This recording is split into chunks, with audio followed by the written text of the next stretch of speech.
Boa tarde a todos. Da primeira região, em 2012, apropriado diálogos, para ver uma troca de ideias sobre esses temas. É uma oportunidade para discutir essas questões, o que a gente não tem no dia a dia do nosso trabalho, que acabamos falando só nos autos. E, então, no intuito disso, eu trouxe alguns, ou melhor, retomando, a gente já tem exemplos de situações anteriores que nós tivemos a oportunidade de discutir esses temas. Em 2007, houve um evento no próprio Tribunal da 4ª Região, com a participação da CSEX. Também temos tido vários eventos sobre direito aduaneiro desde 2008. E, como eu disse, houve esse evento com a participação da Fiesp, com o Tribunal da 1ª Região, aí em 2012. Eu acho particularmente importante o fato de que a Fiesp é uma entidade que está organizando esse evento em conjunto com a Emages, e a participação da indústria nacional aqui, porque, na minha posição como procuradora da Fazenda, muitas vezes a gente sente que a imagem que existe nesses processos, quando eles chegam ao judiciário, é uma visão como se fosse um processo de direito tributário. Se vê, de um lado, o fisco, entre aspas, e um contribuinte de quem está sendo exigido um direito antidumping. E isso é tratado como uma exação qualquer de direito tributário. Então, acho que é importante que se visualize que, nessas situações, como o Felipe também observou, o poder público ele está numa posição, no caso da apuração do dumping, de quase um julgador. É uma posição de julgador arbitrando um conflito entre particulares. E aí, quando é arbitrado e é imposto esse direito antidumping, porque foram detectadas as condições necessárias para que isso fosse aplicado, e isso vem a ser cobrado lá pela Receita Federal, isso não está sendo cobrado pela Receita Federal como um meio de arrecadação. Para arrecadar, existem os tributos. O direito antidumping ele se presta a uma outra finalidade, que é a proteção de um terceiro que está envolvido nesse processo, embora ele não faça parte da relação processual, que é a indústria nacional, que é justamente a destinatária da proteção outorgada pelo direito antidumping. Então, acho que é fundamental, realmente, a presença da indústria nacional nessas discussões. Então, especialmente com o objetivo de estimular algumas reflexões sobre o tema, eu trouxe alguns casos, a maioria deles baseados na minha própria experiência, com contenciosos na área de defesa comercial, basicamente sobre antidumping, no âmbito da 4ª Região. Bom, contenciosos sobre defesa comercial. Por que isso chega ao âmbito da discussão judicial? Também já foi mencionado brevemente pelo Felipe.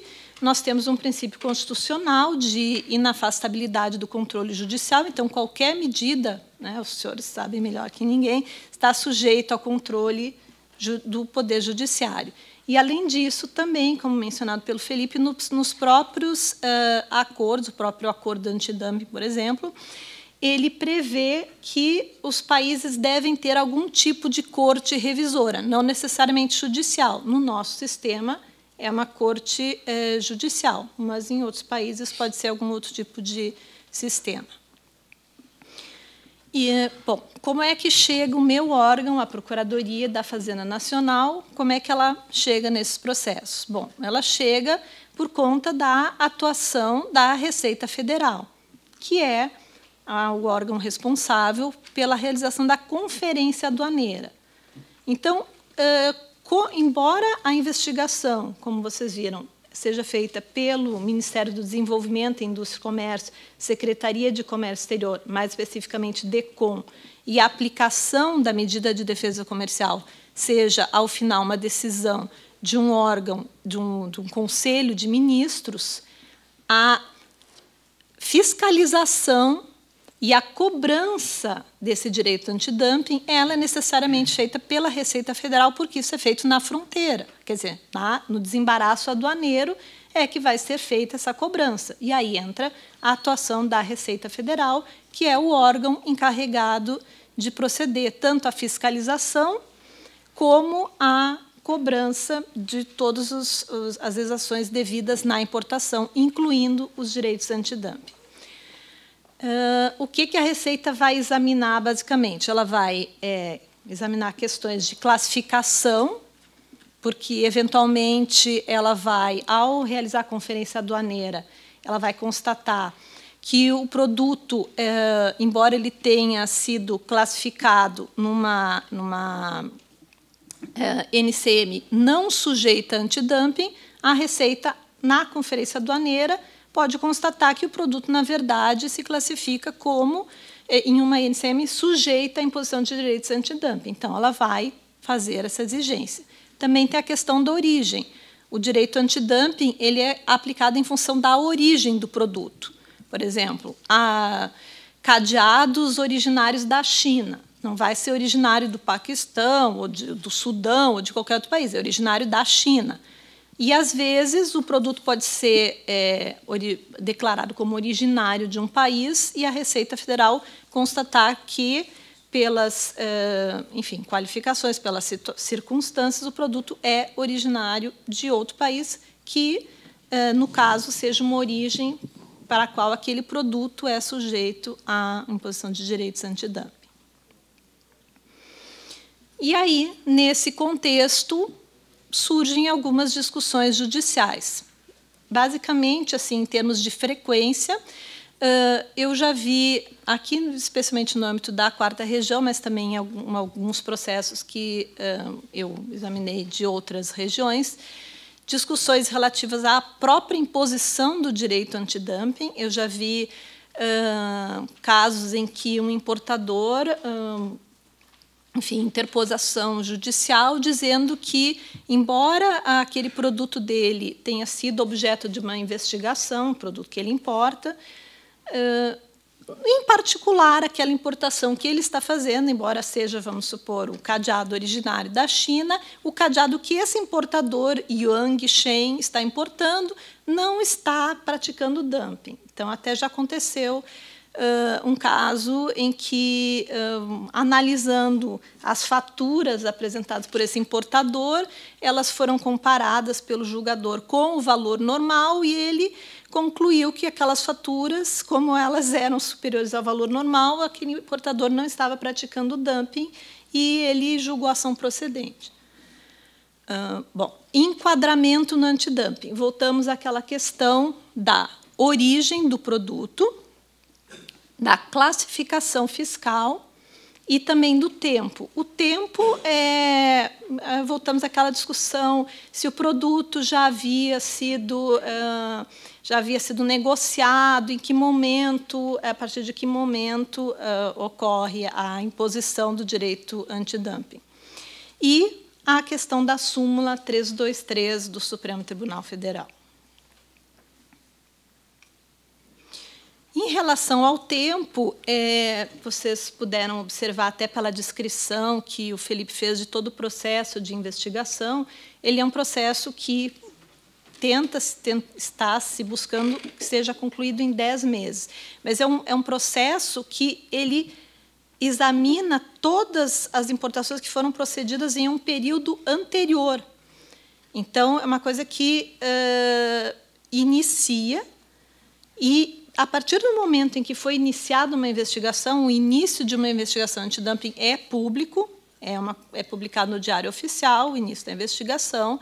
Então, o importador, quem trabalha com comércio exterior, não é um quitandeiro da esquina atuando de uma forma ingênua. Ele está no Siscomex, ele verifica que o produto está sob investigação, foi feita iniciada uma investigação por aquele produto. Até essa notícia que existe até no mercado para as enfim, os agentes que atuam no mercado. Então, ele sabe que existe uma investigação em curso. Então, o argumento é bastante furado, enfim, o importador vir dizer que foi surpreendido com a imposição da medida antidumping.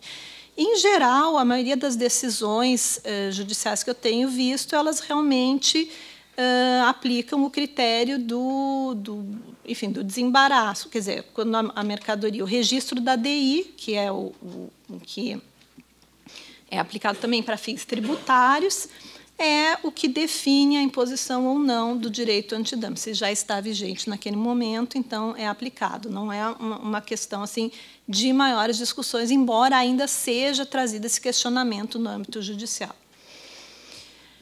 Contenciosos, nesse evento de 2012, eu examinei alguns casos que ocorriam à época no âmbito do Tribunal Regional da Primeira Região, e os que me chamaram mais atenção foi um relacionado à imposição dos direitos antidumping,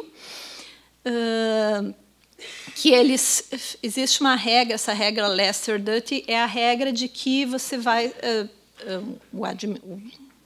à medida do possível, se vai aplicar a menor taxa, sobretaxa, antidumping necessária, mas suficiente para neutralizar o dano causado à indústria nacional. Esse é um princípio que o Brasil aplica na imposição de direitos antidumping. Só que, nesse caso,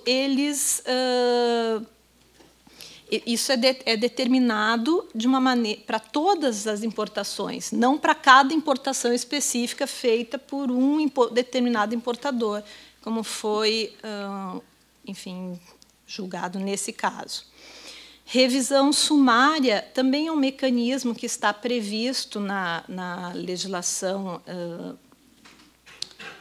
de antidumping, que é a possibilidade de, havendo alteração quando entra um novo importador no mercado que não fez parte da investigação, ele pode solicitar que sejam calculadas margens individuais de dumping para suas importações. Ele não participava do mercado quando ocorreu a investigação.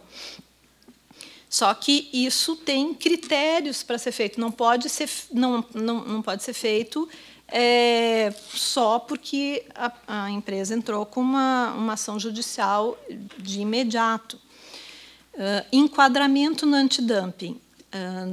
NCMs excluídas do antidumping por força de decisão judicial. É um caso que nós temos tido também, agora, mais recentemente aqui, vários casos nessa discussão dos alto-falantes.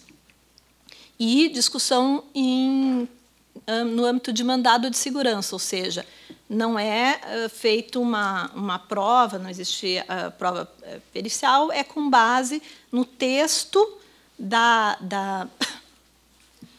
determinação que impôs o direito antidumping, que se tem entendido várias decisões judiciais, excluindo certo tipo de alto-falantes da imposição dos direitos antidumping. Então, contenciosos aqui na 4ª região. Houve esse caso, foi o que eu mencionei antes, eles fizeram... Não, esse é outro. Revisão da margem em cada operação. Essa comparação entre, ao invés de ser, quando é determinada a margem de dumping, ela é, até eu tenho um slide mais adiante, deixa eu ver.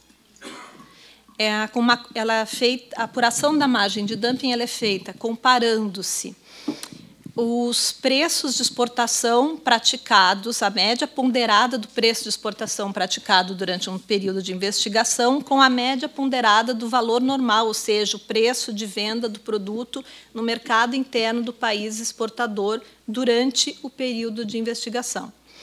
Ou transação a transação, se comparam transações individuais com vendas individuais no mercado interno do país exportador no mesmo período. Mas o que não dá para fazer, que foi o que ocorreu nesse processo aqui, foi comparar vendas individuais com a margem ponderada que foi apurada na investigação antidumping. Esse processo, posteriormente, foi subiu para o STJ, por recurso especial,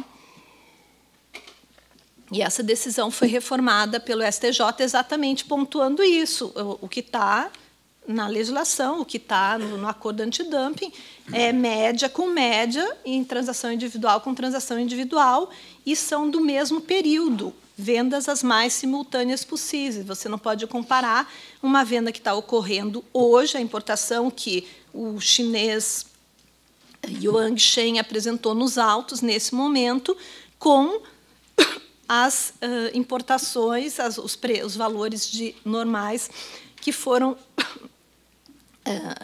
apurados durante um período de investigação há 2 anos atrás. Enquadramento no antidumping. Então, exclusão de determinados produtos do antidumping. A Receita Federal, num determinado caso, entendeu que certas seringas que estavam sendo importadas por uma determinada empresa, elas estavam enquadradas, elas se enquadravam como seringas sujeitas à imposição de direitos antidumping.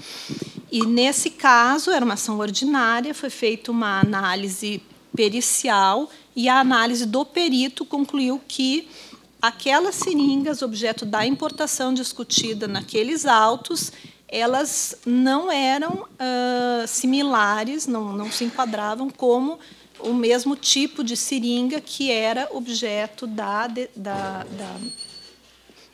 norma que impôs, da resolução que impôs o direito antidumping.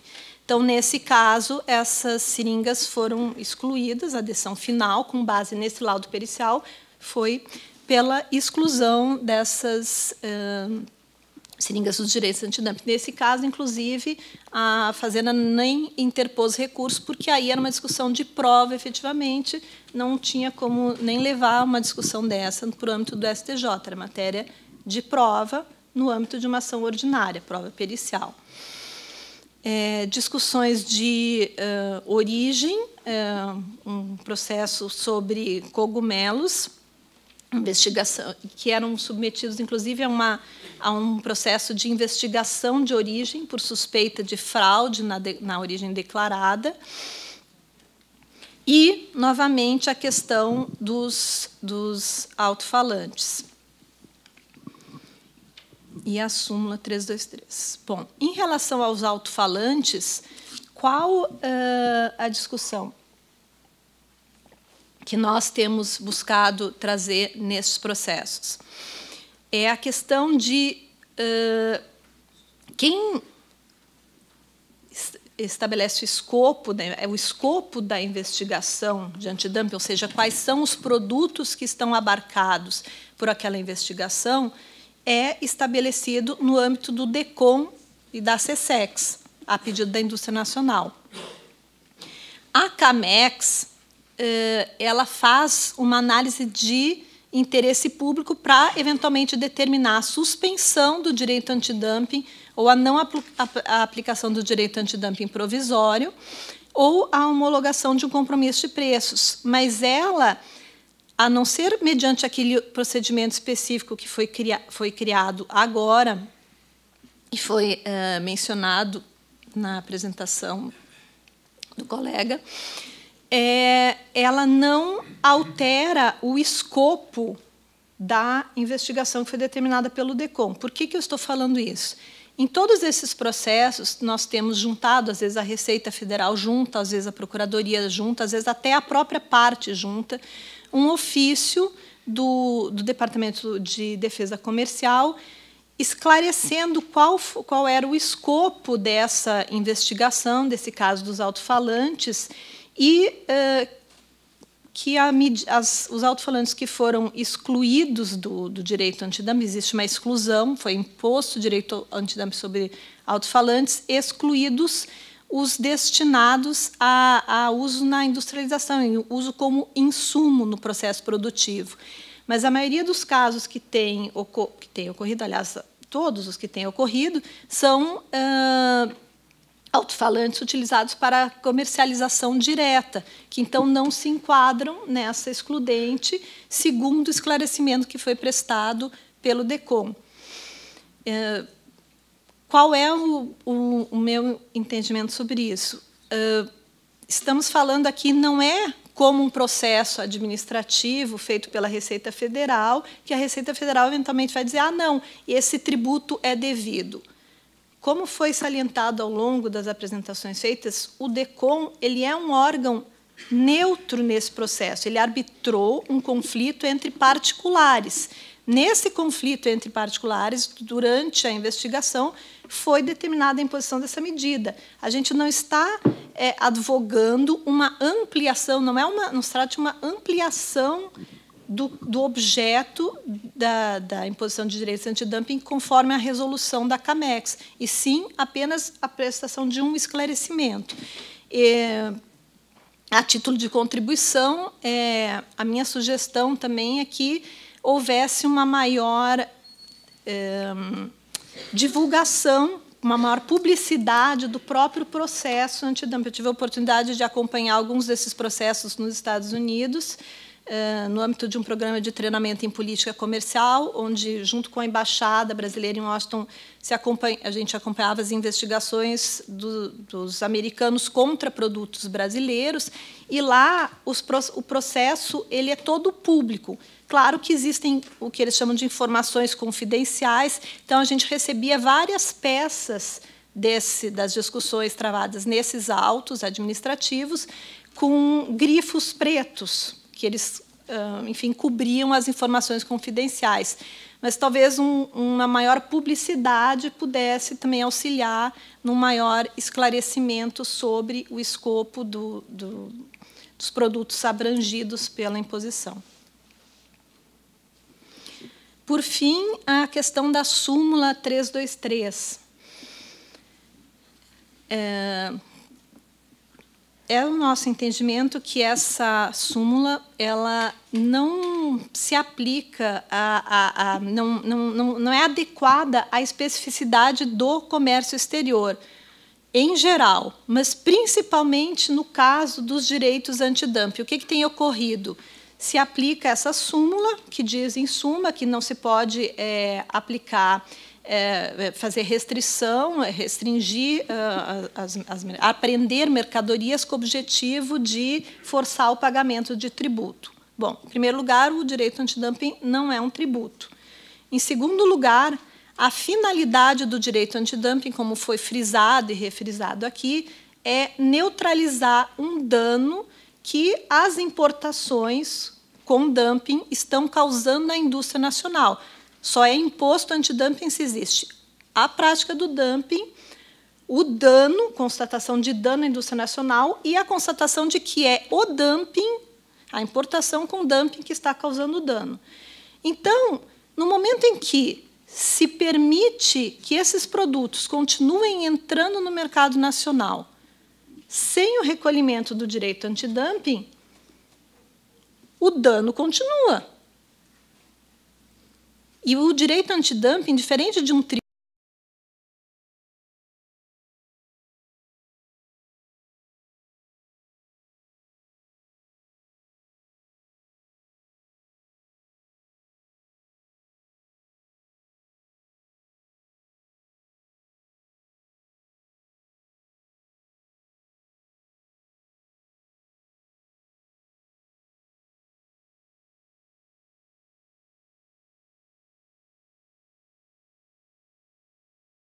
em que, no caso de calçados, a Adidas queria ver reconhecido seu direito à suspensão da exigibilidade de direitos antidumping provisórios mediante a apresentação de fiança bancária.